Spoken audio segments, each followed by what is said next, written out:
మన VVIT university, absolute discipline, absolute education.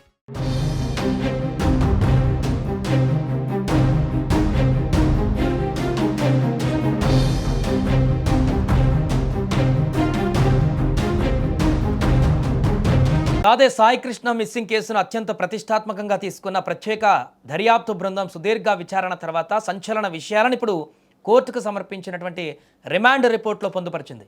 Sai కృష్ణది సాధారణ మరణం కాదని, ఇది ముమ్మాటికి కస్టోడియల్ డెత్ అని సిట్ నిర్ధారించింది. ఆ యొక్క ఇప్పుడు పొందుపరిచినటువంటి ఆ రిమాండ్ రిపోర్ట్లో అనేక అంశాలని ప్రస్తావించడం జరిగింది. పోలీసుల అదుపులో ఉండగానే సాయి కృష్ణ ప్రాణాలు కోల్పోయాడని తేల్చి చెప్పింది. ఒక యువకుడి ప్రాణాన్ని బలి తీసుకొని ఆ తర్వాత కథలల్లినటువంటి సిఐ నాగరాజు గుట్టను సిట్ అధికారులు పూర్తిగా రట్టు చేశారు. ఈ కేసులో ఆధారాలను మాయం చేయడానికి ఎంతటి ఘోరానికి ఒడిగట్టారో కూడా రిమాండ్ రిపోర్ట్లో చాలా స్పష్టంగా సిట్ ఎత్తి చూపింది. కృష్ణలంక పోలీస్ స్టేషన్లో మే 1వ తేదీ నుంచి జూన్ 1వ తేదీ వరకు సంబంధించిన సీసీటీవీ ఫుటేజ్ లభించలేదని సిట్ స్పష్టం చేసింది. అంటే కావాలనే ఆధారాలు దొరకకుండా ఫుటేజ్ను డిలీట్ చేశారనేటువంటి అనుమానాలు కూడా నిజమయ్యాయి. అసలు ఏం జరిగిందంటే మే 6న సాయికృష్ణను మొదట టాస్క్ ఫోర్స్ పోలీసులు అదుపులోకి తీసుకున్నారు. ఆ తర్వాత అతన్ని తదుపరి విచారణ కోసం సిఐ నాగరాజుకు అప్పగించారు. కానీ నిబంధనల ప్రకారం 24 గంటల్లో కోర్టు ముందు ప్రవేశపెట్టాల్సింది సాయికృష్ణను. కానీ సిఐ నాగరాజు కోర్టు ముందు హాజరుపరచలేం లేదు. కస్టడీలోనే ఉంచి అతన్ని వేధించారనేటువంటి పక్క ఆధారాలను ఇప్పుడు సిట్ సేకరించింది.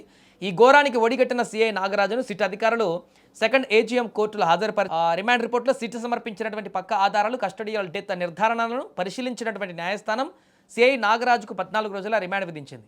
దీనికి సంబంధించిన పూర్తి వివరాలు తెలుసుకుందాం. ఆ ప్రతినిధి సాయి ఫోన్లలో సిద్ధంగా ఉన్నారు. అసలు రిమాండ్ రిపోర్ట్లో ఏముంది, ఎలాంటి అంశాలని మెన్షన్ చేశారు, సిట్ దర్యాప్తులో తేలినటువంటి పూర్తి వివరాలు ఏంటో తెలుసుకునేటువంటి ప్రయత్నం చేద్దాం. సాయి, రిమాండ్ రిపోర్ట్లో ఏమేమి అంశాలను పొందుపరిచారు, ఎలాంటి కీలక ఆధారాలు దొరికాయి సిట్ బృందానికి? యాక్చువల్ గా నిన్నటి వరకు కూడా సాయి కృష్ణ మిస్సింగ్ మిస్టరీ అనే అందరూ వార్తలు వేసారు. ఇక్కడ నుంచి సాయి కృష్ణ మిస్సింగ్ మిస్టరీ కాకుండా సాయి కృష్ణ డెత్ మిస్టరీ కింద వార్తని వేయాల్సిన పరిస్థితి వచ్చింది. ఎందుకంటే సాయి కృష్ణనే నాన్ ఎల్బిడబ్ల్యూ కింద కోర్టులో ప్రవేశపెట్టారు, వారంటీ కింద తీసుకువచ్చారు. కోర్టులో 24 గంటలు ప్రవేశపెట్టాలి. బట్ సాయి కృష్ణ తీసుకువచ్చిన టాస్క్ ఫోర్స్ పోలీసులు కృష్ణలంక పోలీసులు అప్పచెప్పారు కోర్టులో ప్రవేశపెట్టారు. బట్ అక్కడ ఏం జరిగింది అనే విషయం పైనే ఇప్పుడు అందరూ కూడా నిన్నటి వరకు కూడా అందరూ ఎదురు చూశారు. ఎందుకంటే సాయి కృష్ణ తల్లి వెళ్ళడం, తన కొడుకు చూపించుకొని అడగడం, సిఐ సాయిగా నీ కొడుకు చంపేస్తాం, ఫోటో దండేసుకోమని చెప్పడం, ఇదంతా కూడా నిన్నటి వరకు జరిగింది. అయితే సిట్ ఏర్పడిన తర్వాత ఒక్కొక్కటిగా ఈ కేసులో మిస్టరీ వీడుతూ వచ్చింది. ఈ రోజు సిట్ కోర్టుకి ఇచ్చిన రిమాండ్ రిపోర్ట్ లో కొన్ని అంశాలు చూస్తే ఆశ్చర్యానికి గురవాక తప్పదు. 17 మంది సాక్షుల్ని విచారించి ఒక ఎస్ఐ వాంగ్మూలం కూడా తీసుకున్న తర్వాత సిఐ నాగరాజుని అరెస్ట్ చేసి కోర్టులో ప్రవేశపెడితే 14 రోజులు రిమాండ్ విధించింది విజయవాడ కోర్టు. అయితే ఈ కేసులో మే 1వ తారీఖు నుంచి జూన్ 1వ తారీఖు వరకు కూడా కృష్ణలంక పోలీస్ స్టేషన్ లో సీసీ ఫుటేజ్ మాయమైనట్లుగా గుర్తించారు. సో దానికి సంబంధించి ఫోరెన్సిక్ ల్యాబ్ కు పంపించారు. పూర్తిగా ఏదైతే డిలీట్ అయిపోయిన డేటా ఉందో ఆ డేటాని వెలికి తీయమని. ఇందులో మరొక మిస్టరీ ఏంటంటే సాయి కృష్ణని తీసుకువెళ్లాల్సిన కోర్టుకి తీసుకువెళ్లకుండా నాగరాజు ఎందుకని కస్టోడియల్ టార్చర్ చేసి కస్టోడియల్ డెత్ కారణమయ్యాడు అనే కేసులో అయితే ఈ వ్యవహారంలో అయితే పోలీసులు అనేక మంది సాక్షుల్ని, దాదాపు 17 మంది సాక్షుల్ని అయితే విచారించారు సిట్ బృందం. ఈ సిట్ బృందానికి కొన్ని కీలకమైన విషయాలు తెలిసింది ఏంటంటే ఈ మొత్తం ఎంటైర్ ఎపిసోడ్ లో ఈ నాగరాజుని ఏదైతే సిఐ నాగరాజు కోర్టు ప్రవేశపెట్టే ముందు కస్టోడియల్ టార్చర్ కి ఎవరెవరు సహకరించారు, ఎందుకు సహకరించారు, చనిపోయిన తర్వాత ఎక్కడికి తీసుకెళ్లిన తర్వాత బాడీనే చేశారు, ఇటువంటి అంశాలపైన పూర్తిగా సిట్ దృష్టి పెట్టింది. కానీ సిట్ కి అయితే కీలకంగా మారింది కృష్ణలంక పోలీస్ స్టేషన్ లో ఉన్న సీసీ ఫుటేజ్. ఆ సీసీ ఫుటేజ్ వస్తే కనుక సాయి కృష్ణ ఎప్పుడు మరణించాడు అనేది ఒక స్పష్టమైన ఒక ఆధారం లభించే అవకాశం ఉంది. ప్రస్తుతానికైతే సిట్ అయితే రిమాండ్ రిపోర్ట్ లో రాసింది ఏంటంటే తల్లి ఏ రోజైతే హైకోర్టును ఆశ్రయించారో జూన్ 4వ తారీఖున ఆశ్రయించారో ఆ జూన్ 4వ తారీఖు కంటే ముందే సాయి కృష్ణ చనిపోయాడు అని ఒక నిర్ధారణకైతే వచ్చారు. అది కూడా కస్టోడియల్ డెత్ కింద టార్చర్ చేసి చంపేశాడు అనేది అయితే ప్రస్తుతం అయితే సిట్ ఎంక్వైరీలో తేలింది. దీని వెనక ఎవరెవరు ఉన్నారు అనే కోణంలో అయితే ప్రస్తుతానికైతే దర్యాప్తు అయితే కొనసాగుతోంది. అయితే దీంట్లో కొన్ని అంశాలు ఏంటంటే హైకోర్టుగా వాస్తవంగా చనిపోయాక ఒకవేళ కస్టోడియల్ డెత్ అయితే గనక హైకోర్టులో కేసు వేసినా కూడా, హెబియస్ కార్పస్ పిటిషన్ వేసినా కూడా ఎందుకని నాగరాజు ఆ విషయాన్ని హైకోర్టు దగ్గర దాచారు అనే విషయాన్ని కూడా సిట్ అనేది కోర్టుకి సబ్మిట్ చేసిన రిమాండ్ రిపోర్ట్ లో ఉంది. కోర్టును కూడా తప్పుదోవ పట్టించారు ఈ కేసులో సిఐ నాగరాజు అనేది సిట్ దర్యాప్తు బృందం తెలియజేస్తోంది. దీంతో పాటు సైంటిఫిక్ ఎవిడెన్స్ ని పూర్తిగా మాయం చేశారు. ఈ కేసులో పూర్తిగా మాయం చేశారు అనేది కూడా వాళ్ళు క్లియర్ గా స్పష్టంగా కోర్టుకి తెలియజేశారు. దీంతో పాటు మొత్తం ఈ కస్టడీలో ఉండగానే గాయాల పాలైన తర్వాత హాస్పిటల్ కైనా చేర్చారా లేదా గాయాలతో ఉన్న వ్యక్తిని అలాగే వదిలేశారా అనే విషయాల్లో కూడా దర్యాప్తు చేస్తూ ఉన్నారు.